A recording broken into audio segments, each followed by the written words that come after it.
Modern technology gets very confusing. I'm playing Arcadia. Arcadia was a game for the ZX Spectrum computer. I'm playing Arcadia on my new Atari VCS console for the 4K TV in my bedroom. And I'm using a classic joystick. How confusing is that? My Atari VCS console is running the game with retro flavors in combination with 4K TV effects. So although Arcadia is an old classic game, I'm playing the game with modern equipment so that I get retro flavors with 4K TV effects. Does everything work as it should? It's hard to tell. Keep in mind that the ZX Spectrum was a very powerful computer. My Atari VCS console can play old vid games from the past. ZX Spectrum is now old. Atari's classic joystick does have better handling than Sony's PS5 controller for Arcadia. Of course, quality of video is still a struggle. At least I get a pretty amazing history lesson, dude. Arcadia does get even better graphics and visuals with my 4K TV, but sometimes, from time to time, the video has pops and cracks of TV lag, man. Joysticking can stop working for 15 seconds after I've been using the second fire button for my UFO counter dodging. Level number 4 is really fun and challenging with the penciling UFO creatures. Level number 2 has been the worst source of frame rate. In fact, for level number 2, the frame rate can suddenly get better after I've been destroying enemies with my ship. Arcadia is a better game than Galaga, I suppose. Yes, that means the ZX Spectrum computer can be better than the Galaga arcade machine, my friend. It depends on the game.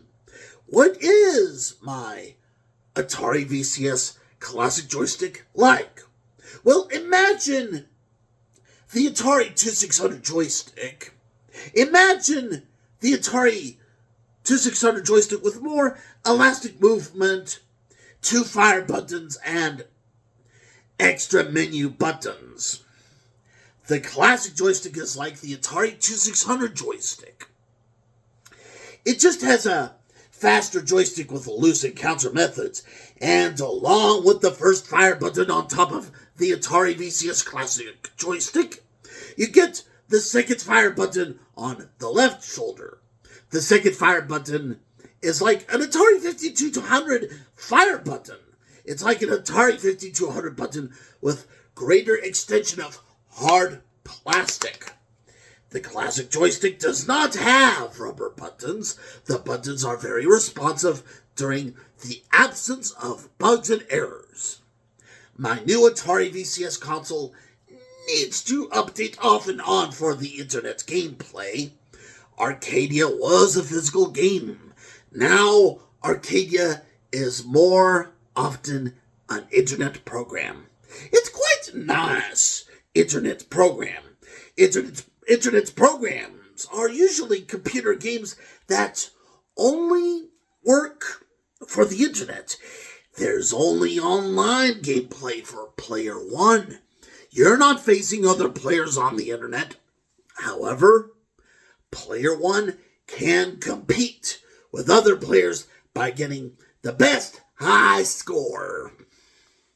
High score really matters for Arcadia.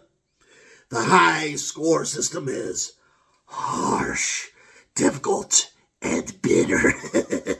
But it's challenging with fair math. Some modern games have high definition with false high scores. score systems. Arcadia generally has a true high score system. The 4K TV display of retro graphics is original, exciting, and painful to smile at. We still get menu problems for the new Atari VCS console. Galaga was a very good retro video game. Here for this review, I say Arcadia is better than Galaga. What does that tell you about the Nintendo Entertainment System, you robot fools? 8 bits? What are 8 bits? I do question the Nintendo Entertainment System over the 8 bits, and that's why, with my old-fashioned 1980s gameplay attitude, that's why I generally only play video games with friends and family. I cannot behave like that on the internet, so the problem with online gameplay, unfortunately, with Xbox, PlayStation, and Nintendo Switch, is that more and more people, especially young people, are getting too sensitive for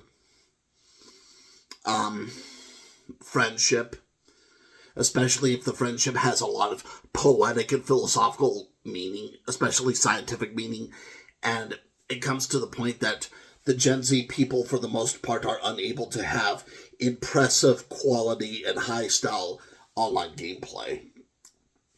And that is because they do not play with other gamers online as if they are having a romantic and kind and honest conversation with their lovely neighbors. They do online gameplay as if they're just dull, impersonal, mindless rats working too hard on some harsh digital AI cage. And at that point, that's where the retro style of gaming dies, and it just turns into Call of Duty for the pointless and the driftless. Well, let my review definitely inform you of that.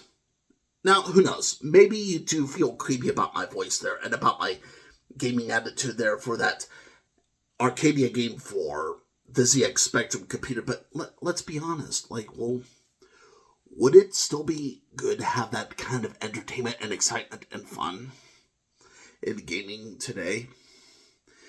I do not think all of retro 1980s game style attitude would be appropriate today. In fact, some of that kind of aggressive, high temper gaming would basically be about as old-fashioned and archaic as some hairstyle and flair by Sunset Shimmer. I mean, it's you gotta watch out where there's some kind of non-existing fashion in the modern world.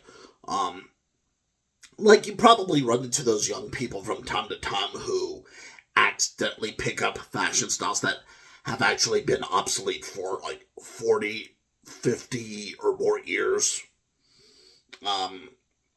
So maybe there's still someone out there in the Hollywood industry who still wears a Mickey Mouse costume when a lot of that interest in it has died since the failure of Disney musical videotapes in the late 1990s. And, there's been stuff like that going on. And, let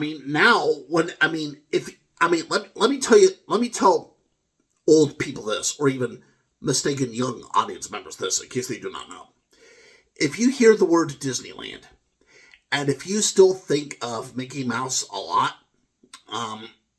you're kind of an idiot. And the reason is because Disneyland has expanded so much. I mean, there have even been TV commercials showing all these new stuff at Disneyland. And if you're still thinking a lot about Mickey Mouse, that probably means you're looking too much into your videotape collections or DVD collections from your grandparents or something. I mean, I know that does happen from time to time, and that is why there are those retro-style old freaks from time to time. In fact, when I was a child, a teenager growing up, I did spend many trips having week-long homestays at my grandparents' houses. Did you know that? So for that reason, that's why in my acting and everything, I do sound old or old-fashioned or even like an old person and such. And that's because I am not afraid of talking to people who are very old. I will go to gas stations in the middle of nowhere in California, and often I will strike an interesting and lovely conversation with someone who is over 70 years old about video games or movies, and I'll ask them questions. And definitely it was from my interactions with these grandparent-style cultures that I discovered that it is very possible that the phrase angry video game player did not exist in the 1970s or even in a lot of the 1980s because, there were games back then like